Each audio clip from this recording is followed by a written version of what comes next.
When it comes to a bread basket at a restaurant, it's very tempting. And it should be, because it's nice to enjoy. So just apply a bit of logic to it. Most bread comes in around 40 to 50 grams of carbohydrate per 100 grams. So what does that actually mean, Rory, I hear you say? Well, if you break it down to 10 grams, that means that 10 grams of bread is around 4 to 5 grams of carbs. Now, we're being careful because we're going out, so let's call it 5 grams of carbs per 10 grams. 10 grams of bread looks to be around, fits that there? So if you just apply that logic to the bread that you pick out of a bread basket or the roll that you get next to your plate in a good restaurant, so just multiply that to fit the size of the slice of bread that you're eating or the bread roll. That's 5 grams of carbs. Very simply, if you have 5 bites like that, that's 25 grams of carbs, there or thereabouts. So that's one way of attacking that. Now let's say you've gone to a Greek restaurant and the bread basket is a pita basket that comes out. Well, that's very easy as well, because most supermarket pita breads are identical. They're about that size, which is around 60 grams, and that 60 grams equates to 30 grams of carbohydrate for that whole pita bread. But it's never served like that, you say. Okay, fine. Take a knife and start chopping it up, because this is how it tends to be served when you get it with tzatziki and hummus dips, right? So just do this for yourself at home when you have some pita bread, and you'll be able to then eyeball how much pita bread you eat at the restaurant and work out, okay, well, I've had that many pita strips, that's about 30 grams of carbs, it's about 1 pita bread. So that's an easy way of tackling the whole conundrum of, oh, should I eat the bread, should I not? Is it good for me, is it not? Is it going to ruin my macros? No, it won't. Just think about it logically. Trust your instincts if you have done some macro tracking at home, because it's so beneficial to just weigh your food for a week. I'm not saying continually weigh your food every single day. That's not necessary. But the insight you'll gain from that week of tracking in terms of the size of chicken breast that you eat, the amount of protein, the carbs, weighing out the fats from avocados, nuts, oils, that sort of thing. All of those little nibbles that you will find in a restaurant, either say in a chicken salad with the avocado, with bacon, with olives, that all adds up. And by knowing what that looks like on a plate in your hand, then you'll be able to go out to those restaurants and be safe in the knowledge that you will be able to estimate pretty accurately on that front how much you're getting in carbs, proteins and fats. Let's talk sea bass. The fillets or whole, char grilled at a restaurant, perfect. However, they will not cook sea bass the way you cook sea bass.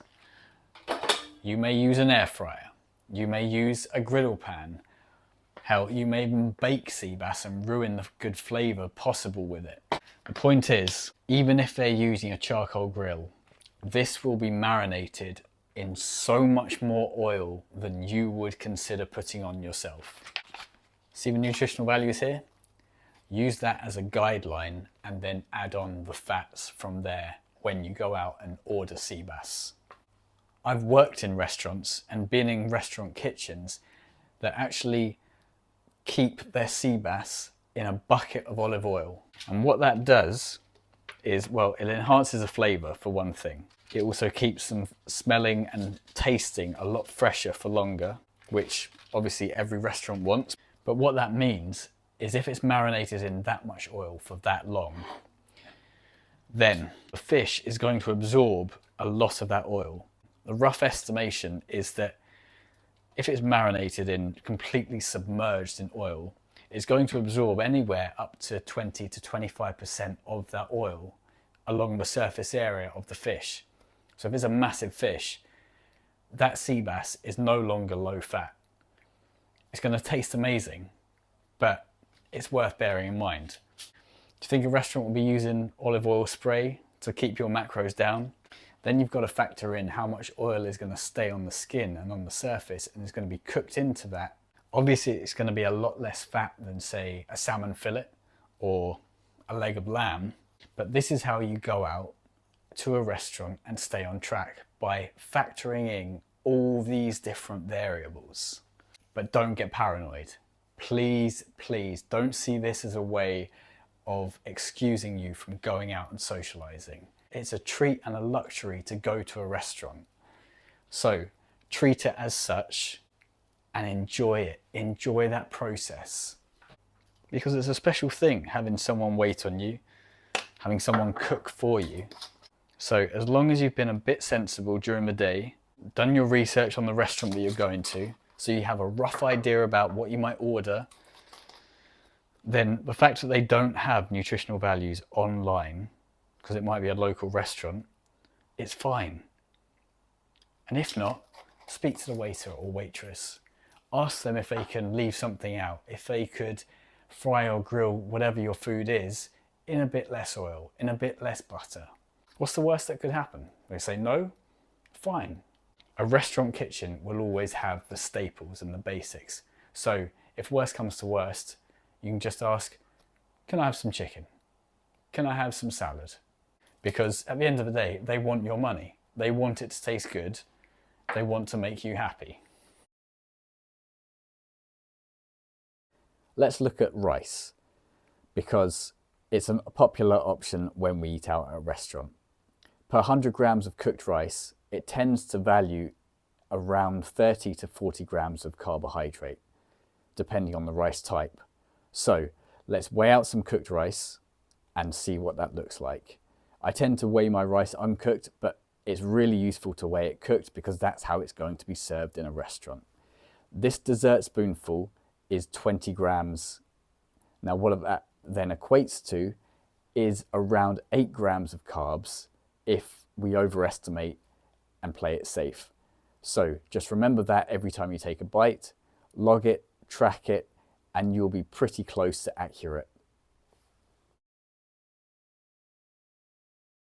When it comes to burgers in a restaurant, your guess is as good as mine, because there are so many variables that are going to be at stake if that restaurant doesn't publish its nutritional values online. You've got the beef mince in that burger, for one, which will not be like the 5% beef mince that you used for your bolognese prep food that you freeze. And then you've got the added ingredients in that burger as well. So does it have breadcrumbs? Is there an egg cracked into it? How much oil has been used to bind and combine that mince and breadcrumbs? Then is it going to be fried or is it going to be grilled? Is it doused in oil before it hits the grill? What was on the grill beforehand? All of these factors come in. Then you've got the bun. Is it a brioche bun? There's more fat and sugar in a brioche bun than a sesame seed bread roll. Has that been buttered before it gets toasted? Was it toasted in the same pan but the juices of the burger fat was left in? And this also brings me to mince, bolognese, a big mix of meat and vegetables and sauce, where you really are going to struggle to quantify exactly what's in that just through tasting alone. Because you have to remember that chefs and restaurants do not care about your macros. They care about one thing only. That's making food taste great, so that you enjoy the food, you pay for the food, and you come back. You tell other people. It's a referral business. I had a great meal at such and such. It tasted amazing. Don't know how they did it. That gets people interested to go to the restaurant. Unless it's a healthy, macro-friendly kitchen that is specifically designed next to a gym that is trying to make meals for those gym goers, then that restaurant wants to prioritize flavor over healthy macros for you. So with that in mind, always overestimate when you do go to a restaurant. It's just safer to do that. I would always avoid things like lamb, bolognese, something like that. Not because I don't like it, but because I want to have peace of mind that I'm going to be able to guesstimate pretty accurately what goes into my food, and I can't do that with those because there's such an amalgamation of things that are going to go into them.